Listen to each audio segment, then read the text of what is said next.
नमस्कार. मी अभिनेत्री अपूर्वा सोनार. सावित्री शक्तिपीठ महाराष्ट्र पुणे ह्याची मी राज्याध्यक्ष आहे. महात्मा ज्योतिबा फुले आणि सावित्रीबाई फुलेंना माझा विनम्र अभिवादन आणि सर्वांना माझा जय ज्योती जय सावित्री. मैत्रिणींनो, माझा आजचा विषय आहे स्वतः आईवडील बनून बघा. आईवडील बना. आपण बरेचदा म्हणजे सध्या आता अशी परिस्थिती आहे, आपण बरेच वृद्धाश्रम पाहतो, बरेच असे काही कुटुंब बघतो की तिथे त्यांच्या म्हणजे मुलाच्या आईवडिलांना नीट वागणूक दिल्या जात नाही. म्हणजे ते कुठेतरी आपल्या एका रूममध्ये पडलेले राहतात, त्यांच्याशी कोणी बोलत नाही. त्यांच्या म्हणजे एक केवळच त्यांचं करायचं म्हणून केलं जातं. पण हे कितपत योग्य आहे आणि आपल्यावर खरंच असे संस्कार आहे का?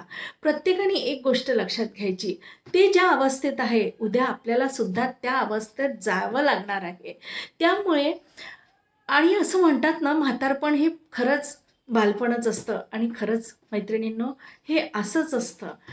आपण जेव्हा मुलाचे आईवडील हा जर ग्रह करून त्या व्यक्तींशी वागलो ना, किंवा हे त्यांचे आईवडील माझे आईवडील नाही, तर इथे हा फरक इथे जर केला नाही ना, तर नक्कीच ज्या घटना घडत असतात त्या घडत नाही.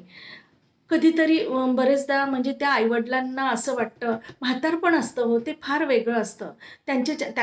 ते कधी-कधी मुद्दामून करीत नाही. त्यांच्याच्यानी सहज त्या गोष्टी होऊन जातात. आणि काही-काही गोष्टी त्यांना आठवत नाही. त्यामुळे ते वारंवार त्या सांगत असतात. त्यामुळे आपण उगाचच इरिटेट होतो. ही प्रत्येकाच्या लाईफमध्ये ही वेळ येत असते. पण तेव्हा आता आपण तरुण असतो, ती वेळ यायला आपल्यावर ती वेळ यायला बराच वेळ असतो. त्यामुळे आपल्याला त्या गोष्टीची गांभीर्यता लक्षात येत नाही. पण ज्या घरामध्ये दोघं आईवडील असतात, त्यामधलं एक पार्टनर निघून जातो, तेव्हा ती व्यक्ती अगदी एकाकी पडते. जेव्हा दोघं सोबत असते तेव्हा तरी ते दोघं एकमेकांशी त्यांची सुखदुःख शेअर करतात. पण ज्या घरात जिथे त्या दोघांमधला एक पार्टनर जातो तेव्हा ती व्यक्ती अतिशय एकाकी होते. मग आपल्याला करायचं काय? आपल्याला फक्त त्यांना थोडा वेळ द्यायचा असतो. आपल्याला काही पूर्ण त्यांना त्यांच्यासोबतच राहायचं अशातलाही भाग नाही. जर दिवसभरामध्ये आपण आपले जे काही शेड्यूल असतं त्यामधला थोडासा वेळ काढून जर त्यांच्यापर्यंत गेलो तर खरंच त्यांना खूप आनंद होईल. जेवताना वेगळं एकटं न जेवता त्यांना घेऊन जेवलं, म्हणजे त्यांना वाढून देण्यापेक्षा जर आपल्यासोबत त्यांना जेवायला घेऊन बसलं तर त्याचा त्या वेळेचा किंवा ते आपण जी गोष्ट त्यांच्यासोबत करतो त्याचा त्यांना खूप आनंद होतो. किंवा जेवण झालं, काही छोट्या मोठ्या गोष्टी असतात, गोष्टी अगदी रोजच्या क्षुल्लक असतात, पण जर त्यांना विश्वासात घेऊन जर सांगत असलं तर त्यांना अतिशय आनंद होते. एखादी साधीच गोष्ट, आज ना हे असं झालं, आज तसं झालं, आई तुम्हाला माहिती आहे का हे असं आहे, बाबा तुम्हाला माहिती आहे का उद्या आपण इथे जातो. बस इतके छोट्या ह्या गोष्टी असतात, पण ह्या छोट्या छोट्या गोष्टींमधून आपल्याला खूप आनंद मिळत असतो.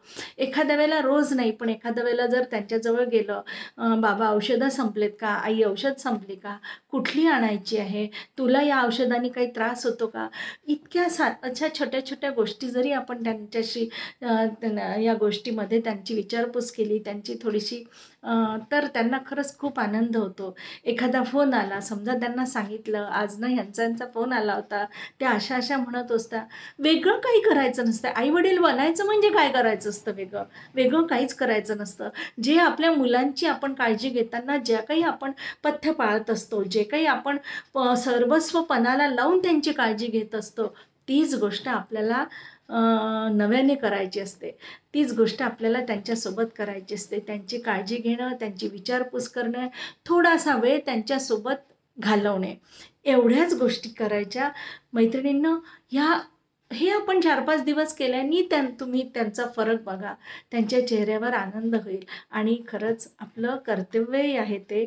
आणि हे असं जर आपण करत राहिलो तर खरंच ही त्यांना बरेचदा असं होतं की मुलं सांभाळायला तयार असतात, पण काही आईवडील राहायला तयार नसतात. सगळ्या गोष्टी असतात, पैसा असतो मुबलक, सगळ्या गोष्टी असते, पण ते एकाकी असतात, त्यांना एकटं पण जाणवत असतं घरात. म्हणून त्यांना मग वृद्धाश्रम हा पर्याय आवडतो. तो यासाठी की त्यांच्या वयाचे लोकं तिथे असतात, त्यांच्याशी गप्पा मारतात, त्यांचं एक रुटीन असतं. म्हणून बरेच पॅरेंट्स लोकं तो पर्याय निवडतात. पण मला असं वाटतं, आपण आपले आई-वडील असतात, ते आपल्या मुलाला जन्म देतात, देतात आणि खूप काबाड कष्ट करून ते त्यांच्या मुलांना वाढवतात, त्यांना संस्कार देतात. मग आपण आपले संस्कार का विसरावे? आपली ही संस्कृती नाही आहे ना. मग आपण आपल्या संस्कृतीला जपून, आपण आपले कर्तव्य जपून, आपले आई-वडील आहे ही भावना घेऊन आपण त्यांचे आई-वडील आहोत असं गृहीत धरून जर आपण त्यांच्याशी वागलो, तर मैत्रिणींनो, मला नाही वाटत त्यांना कधी एकटेपण वाटेल. छोट्या-छोट्या गोष्टीमधून त्यांना आनंद देण्याचा व्यक्त करा. यातूनच आपण त्यांचे आई-वडील होतो आहे, झालो आहे, ही भावना त्यांना जाणवते आणि त्यांना त्यांना एकटेपण जाणवत नाही. त्यांना ही भावना खूप महत्त्वाची आहे, की आपली कोणीतरी काळजी करणारं आपल्या घरात आहे.